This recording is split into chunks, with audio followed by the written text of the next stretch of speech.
So guys, for the first method, you want to go to search and type in taskbar settings. Click on it.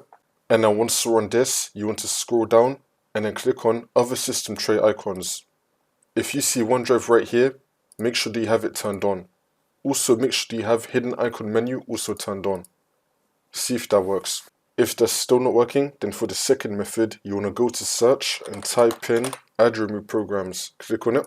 And now once you're on this, you want to find Microsoft OneDrive. We're going to scroll down until we find OneDrive. You want to click on the three dots and then click on uninstall, and then you want to uninstall it.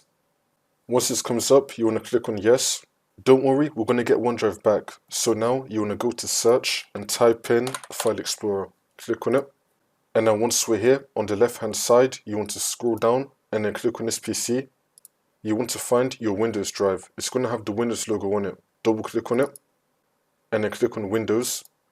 We're going to scroll down until we find a folder called WinSXS. This one right here, double click on it. Now in the search bar right here, you want to search for OneDrive. Wait for this to load. And now once this loads up, you want to find OneDrive setup.exe. Double click on it, which will now reinstall OneDrive for you. After you reinstall it, the problem should be fixed. It should then let you see OneDrive on your taskbar.